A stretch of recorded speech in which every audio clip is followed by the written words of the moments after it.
ഒരു വനില കേക്കാണ് ഉണ്ടാക്കാൻ പോകുന്നത്.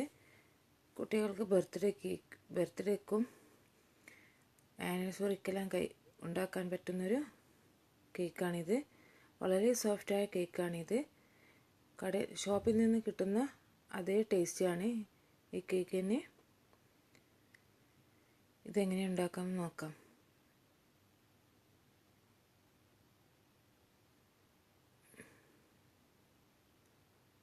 അതിനുവേണ്ടി ഞാൻ ഇവിടെ ഒരു പാത്രത്തിൽ കുറച്ച് ഉപ്പിട്ടിട്ടുണ്ട്. അതിലേക്ക് ഒരു ലെവലുള്ള പാത്രം വെച്ച് അടച്ചു വെച്ച് ഇത് പ്രീഹീറ്റ് ചെയ്യാം. ഒരു 10 മിനിറ്റ് പ്രീഹീറ്റ് ചെയ്യാം. കേക്ക് ബാറ്റർ ഉണ്ടാക്കാൻ മുമ്പ് ചെയ്യണം ഇത്. മറ്റൊരു ബൗളെടുത്ത് അതിലേക്ക് 1/4 കപ്പ് മൈദ ചേർത്ത് കൊടുക്കാം. ഇനി ഇതിലേക്ക് 1/2 ടീസ്പൂൺ ബേക്കിംഗ് പൗഡർ,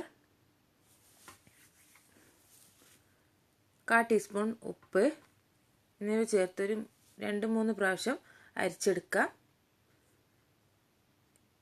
2-3 പ്രാവശ്യമെല്ലാം അരിച്ചെടുത്താൽ കേക്ക് വളരെ സോഫ്റ്റ് ആയിരിക്കും.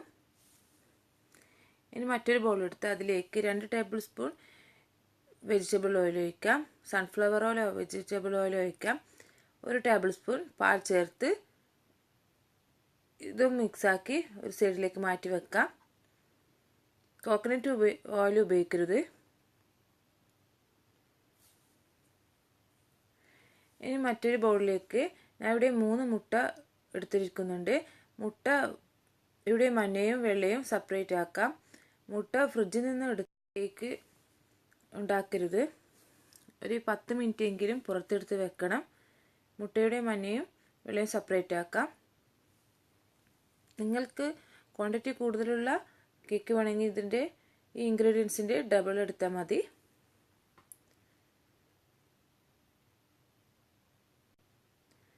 കേക്ക് ഉണ്ടാക്കുമ്പോൾ ഏത് ഇൻഗ്രീഡിയൻസും റൂം ടെമ്പറേച്ചർ ആയിരിക്കണം. മുട്ടയുടെ മഞ്ഞയും വെള്ളയും സെപ്പറേറ്റ് ആക്കിയിട്ടുണ്ട്. ഇനി മുട്ടയുടെ വെള്ളയിലേക്ക് 1/2 കപ്പ് പഞ്ചസാര ചേർത്ത് കൊടുക്കാം. പഞ്ചസാര പൊടിക്കാതെ ചേർക്കാം. 1 ടീസ്പൂൺ വിനാഗിരി ചേർത്ത് കൊടുക്കാം. ഇത് മുട്ടയുടെ സ്മെല്ലും ഇല്ലാതിരിക്കാൻ വേണ്ടിയാണ് ചേർക്കുന്നത്. ഇത് നന്നായി ഒന്ന് ഫ്ലഫി ആകുന്നവരെ ബീറ്റ് ചെയ്യാം. നമ്മൾ ക്രീമെല്ലാം ബീറ്റ് ചെയ്യുന്നത് പോലെ ബീറ്റ് ചെയ്തെടുക്കണം.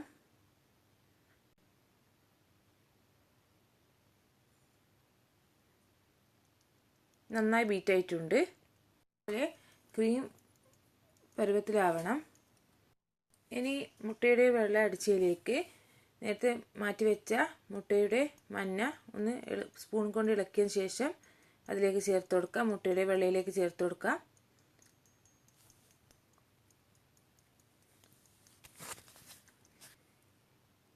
ഇനി ഇത് വളരെ സാവധാനം ഫോൾഡ് ചെയ്തെടുക്കാം. ബീറ്റ് ചെയ്യേണ്ട ആവശ്യമില്ല. ഫോൾഡ് ചെയ്തെടുത്താൽ മതി. കൂടുതൽ നേരം ഫോൾഡ് ചെയ്യരുത്. ഇനി ഇതിലേക്ക് നേരത്തെ മാറ്റിവെച്ച ഓയിലും പാലും ചേർത്ത് കൊടുക്കാം. ഞാൻ ഇവിടെ വനില എസൻസ് ചേർക്കുന്നില്ല. നിങ്ങൾക്ക് വേണമെങ്കിൽ വനില എസൻസ് ചേർക്കാം. ഇത് ഒട്ടും തന്നെ മുട്ടയുടെ സ്മെൽ ഉണ്ടാവുകയില്ല. അതിനുശേഷം ഇതിലേക്ക്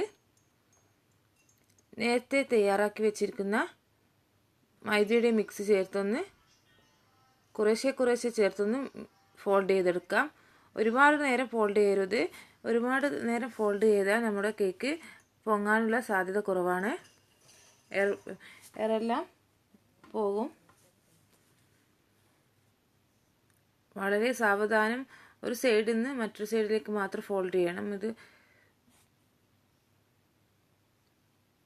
അങ്ങനെയല്ല, മൈദ മിക്സും ചേർത്തൊന്ന് ഫോൾഡ് ചെയ്തെടുക്കാം. ഇനി ഇതൊന്ന് ടാപ്പ് ചെയ്തെടുക്കാം. എയർ ബബിൾസ് എല്ലാം പോകാൻ വേണ്ടിയാണ് ഇങ്ങനെ ചെയ്യുന്നത്. ഇനി നേരത്തെ ചൂടാക്കാൻ വെച്ച പാത്രത്തിലേക്ക് ഈ മിക്സ് വെച്ച് കൊടുക്കാം. 35 മിനിറ്റ് ബേക്ക് ചെയ്തെടുക്കാം. 35 മിനിറ്റ് കഴിഞ്ഞിട്ടുണ്ട്. ഇത് കേക്ക് വെന്തോന്ന് നോക്കാൻ വേണ്ടി ഒരു ടൂത്ത് പിക്ക് എടുത്ത് സെൻട്രലായി കുത്തി വെക്കാം. ഇനി ടീ ഓഫ് ചെയ്ത് ഒരു വയർ റാക്കിലേക്ക് മാറ്റാം.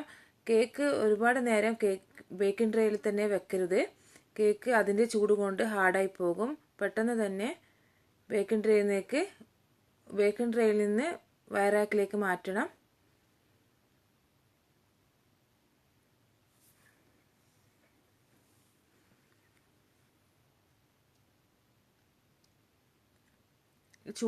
ചൂടുണ്ട്. ഇത് നന്നായി തണുത്തതിന് ശേഷം മാത്രം ക്രീം ചെയ്തെടുത്താൽ മതി. ഇനി ഇതിൻ്റെ ബേക്കിലുള്ള ബട്ടർ പേപ്പർ റിമൂവ് ചെയ്യാം. ബട്ടർ പേപ്പർ തണുത്തതിന് ശേഷം റിമൂവ് ചെയ്തെടുത്താൽ മതി, മാറ്റിയാൽ മതി. വളരെ സോഫ്റ്റായ കേക്കാണിത്. ഇത് നന്നായി തണുക്കാൻ വെക്കാം.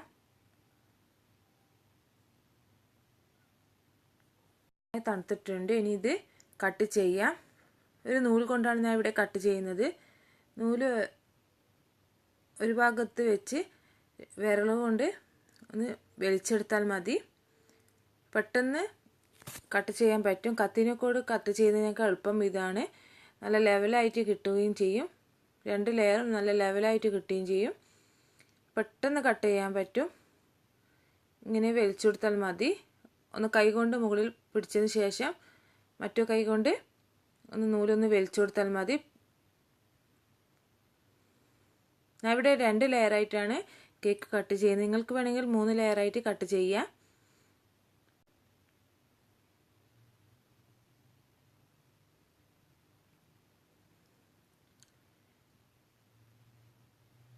ഞാൻ ഇവിടെ കേക്ക് 2 ലെയറായിട്ട് കട്ട് ചെയ്തിട്ടുണ്ട്.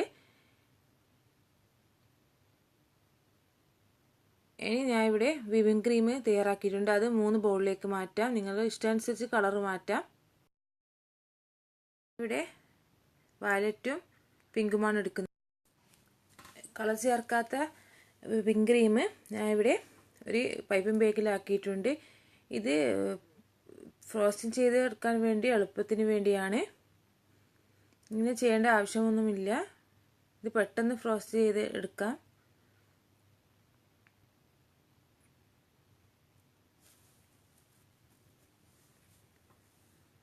ഇനി ഒരു കേക്കിംഗ് ബോർഡിലേക്ക് കുറച്ച് ക്രീം പരട്ടിയതിന് ശേഷം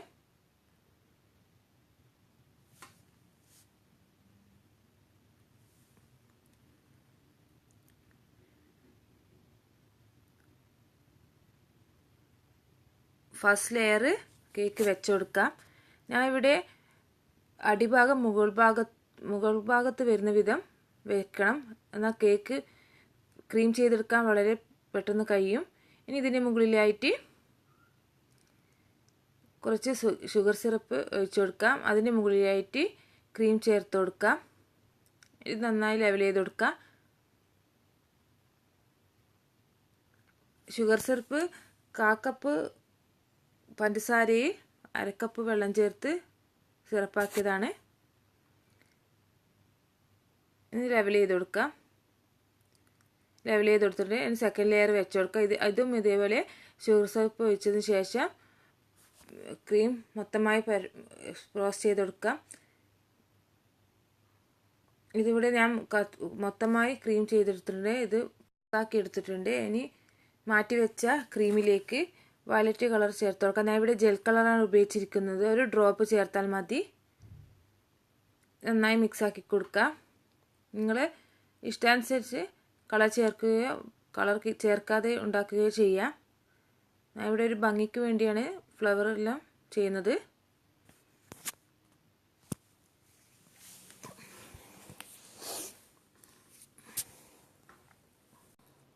ഇനി ഇതൊരു പൈപ്പിംഗ് ബാഗിലേക്ക് മാറ്റാം.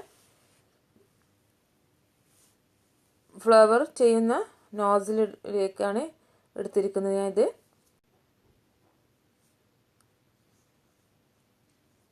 ഒരു ഫ്ലവറിനെ അതിലെടുത്ത് അതിലേക്ക് കുറച്ച് ക്രീം വെച്ചതിന് ശേഷം ഒരു ബട്ടർ പേപ്പർ വെച്ച് കൊടുക്കാം. അതിൻ്റെ മുകളിലേക്ക് ആദ്യം കുറച്ച് നടുവിൽ ക്രീം വെച്ച് കൊടുത്തതിന് ശേഷം അടിഭാഗത്ത് നിന്ന് മുകൾ ഭാഗത്തേക്ക് വരിക.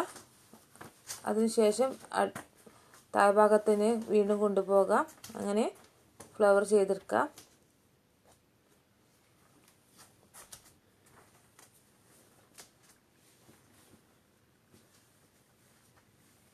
3 ഫ്ലവർ ചെയ്യുന്നുള്ളൂ. ഇതേപോലെ നിങ്ങളുടെ വലുപ്പത്തിനനുസരിച്ച് റോസ്റ്റ് ചെയ്തെടുക്കുക.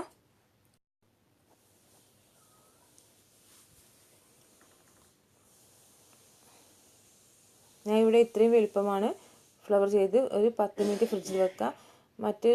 മാറ്റി വെച്ചിരിക്കുന്ന ക്രീമിലേക്ക് പിങ്ക് കളർ ചേർത്ത് ബോർഡർ ചെയ്തെടുക്കുക.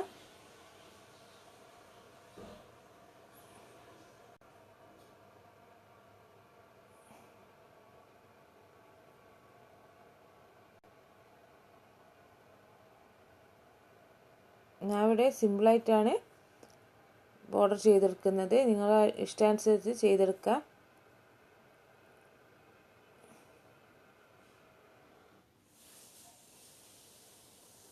ഇതിൻ്റെ ചുറ്റും ഞാൻ ബോർഡർ ചെയ്തത്. ഇതിൻ്റെ അടിഭാഗം ഇതേപോലെ ചെയ്തെടുക്കുക.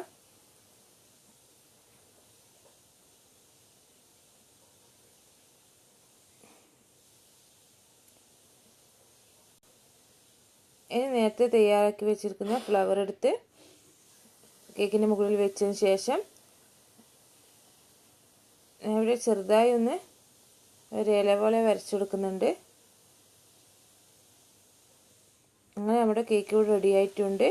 ഇനി ഇതൊരു ഫ്രിഡ്ജിൽ അരമണിക്കൂർ സെറ്റ് ചെയ്യാൻ വെക്കാം. അരമണിക്കൂർ കഴിഞ്ഞിട്ടുണ്ട്. ഇത് കട്ട് ചെയ്യാം. വളരെ സോഫ്റ്റാണ് ഇത് കേക്ക്.